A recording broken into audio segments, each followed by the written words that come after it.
Hey, Teddy K here for Best Buy Plugin, and in this video review we take a look at two phones, the Nokia 5 and the Nokia 3, both mid-range Android devices that are finally available in Canada. Nokia. Remember Nokia? Yeah, they're back. And even though they didn't fully go away, the company was still making phones in other markets, they are essentially back in Canada. And they've come up with a couple different phones in the Nokia 5 and the Nokia 3. These are not flagship phones, and as you can tell, or at least I could tell from testing them, they're not made to be that. I'm going to keep this relatively short because there's not that much that is interesting or even all that unique about these devices. I mean, they look really nice. I do like the look of them. You can tell the difference between the screen brightness or the screen quality between the 5 and the 3. The 5 definitely having a more vibrant screen, but it's not even 1080p. These are 720p displays as far as resolution goes. The size of the phones is nice. I mean, they're pretty easy to hold in your hand. So in terms of the look, in terms of the feel, I think Nokia did a great job. These are quality products, especially for the price.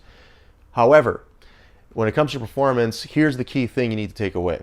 Now, if you're looking for something where you can do a lot of gaming, you're looking to do a lot of streaming, you're looking to do a lot of multimedia stuff, and you're looking for a really good camera, these aren't it.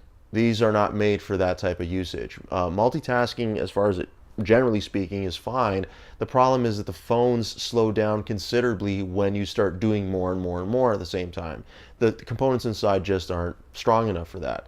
Not to mention, of course, that you have limited storage capacity. You get 16 gigs to start off with. Yes, there are micro SD cards to expand on that, and you're going to need the cards. I mean, you have 16 gigs, but really it's more like 12 or 11, really, when you factor in Android and how much space that takes up. So if you're going to be adding a lot of things to the phone, then you're going to need an extra memory card. If you don't plan on taking a lot of photos, that's probably going to be good, and you'll be able to get by. But if you are looking to use the camera on either phone, your space is going to run out really fast. Just a quick note about camera performance, because I think that's always important in any phone.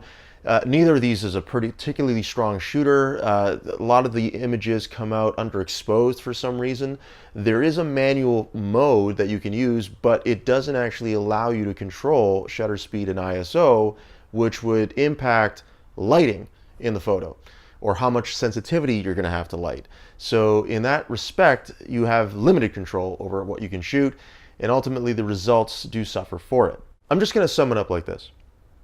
If you're looking for phones that look good, feel good, and do the basics well, you'll probably be fine with either one of these. But if you're looking for any of the things that I mentioned earlier in this video, and you want to do more of those, I would be a little bit cautious in going with either one of these phones. So just be mindful of that, because if you are going to go with either one of these phones, just know what you're getting.